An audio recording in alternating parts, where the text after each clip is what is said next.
Our next guest is one of the world's most nimble and at times prescient investors. Back in August, he predicted that U.S. stocks would correct by 10 to 20% in the fall. They did, of course, and he correctly anticipated more volatility.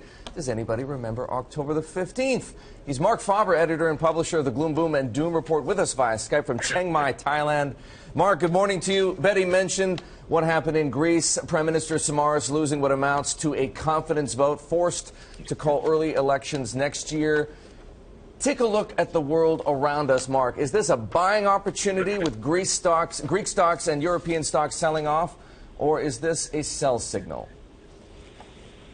Well, first of all, I think that given the monetary interventions we have around the world, to make any prediction is very difficult. I mean, just go back 6 months. Who would have predicted that the oil price would drop by 40% in the fall? Or who would have predicted a month ago that natural gas would drop 35%? And that since October 7th, the price of wheat has doubled. So we have actually a lot of volatility. We have big moves in currencies, and we don't know how the world will look like in a year's time. But I'm basing my views somewhat on great Bloomberg reports, and I just read one that said that all the forecasters that were surveyed by Bloomberg forecast higher interest rates within a year on the 10 years Treasury note and the 30 years Treasury note. To this I respond that most forecasters have been bearish about bonds for years now. They always said bonds will go down, yields will go up. And actually in 2014, long-term 30 years U.S. Treasuries returned more than 25%. And the big surprise to anyone is how on earth could French government bonds decline to a yield of just 0.82%. Marc, this is Betty here. So am I hearing that Marc Faber's prediction for 2015 is that you can't make a prediction? Yes, that's actually the prediction of Barry Ritholtz, who works for you. So it's not even my view. I'm saying we will have a lot of volatility and a lot of surprises. That's why I keep on recommending diversification. And I'd just like to mention that hedge funds in 2014 and active money managers had a bad year. Almost 90% of active managers underperformed the S&P 500. And hedge funds, by and large, the average is up about 1%. But the portfolio that has actually done well is the all-weather portfolio of Bridgewater Associates, because they diversified. They were also in bonds, and they were long stocks.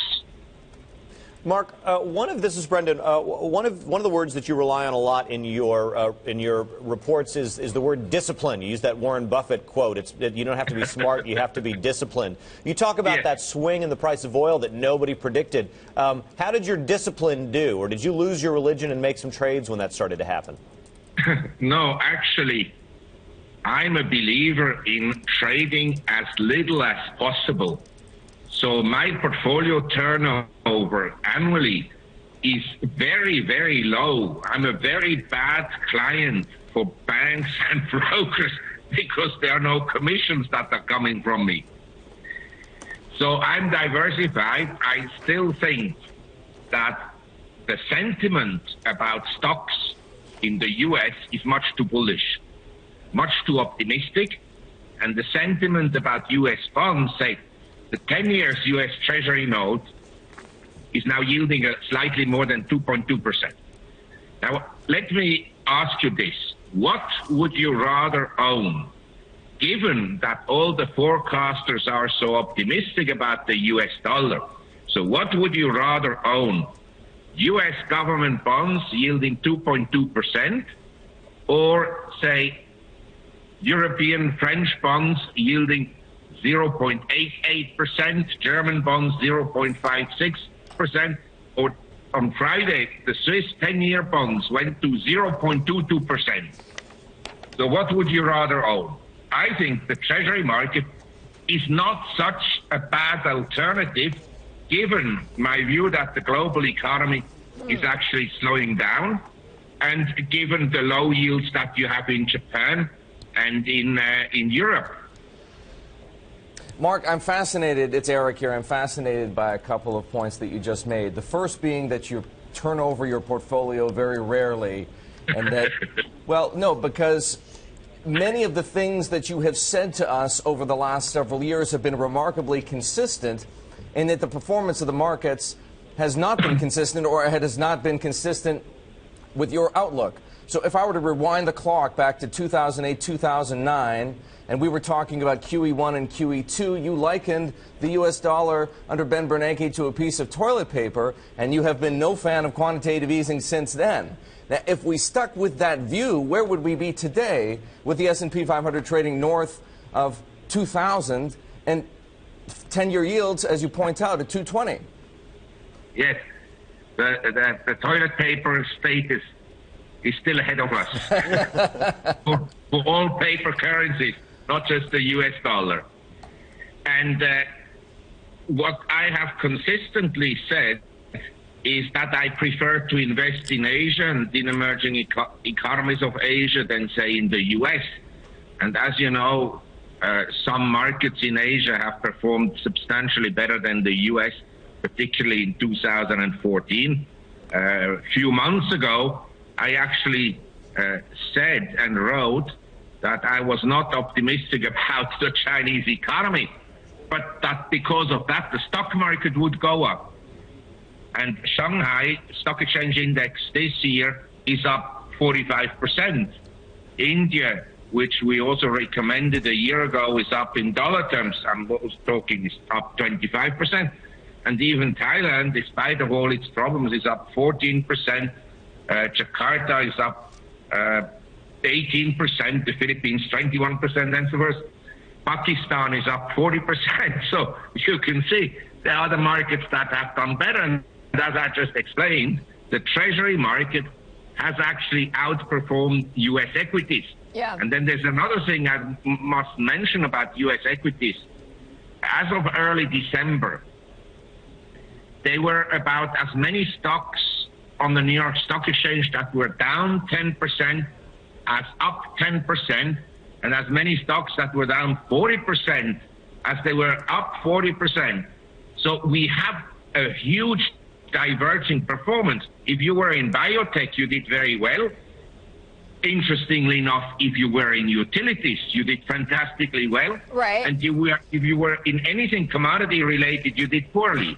So we did see that divergence, Marc, but as you mentioned, you say have a diversified portfolio. You would rather hold treasuries now than most other assets or other assets right now. But Marc, what about in U.S. equities, though? What stocks would you own? What specific companies would you own in the U.S.? Yes, I tell you, I prefer physical precious metals stored outside the U.S., but if you cannot own physical precious metals, I believe that whereas the sentiment about the stock market is bullish and about investments in general, and whereas I believe that most assets are in kind of a bubble, we have a credit bubble, I have to say that sentiment about precious metals is incredibly negative. And all these experts are predicting gold price to drop to $700.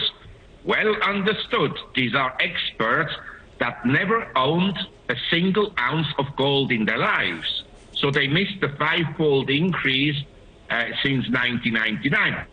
But they all know that the price of gold will go to $800. They write about it with a lot of authority. I may also say these are people that probably never gave a gold jewelry to their girlfriends and saw the smiles of these beautiful girls after they received the jewelry.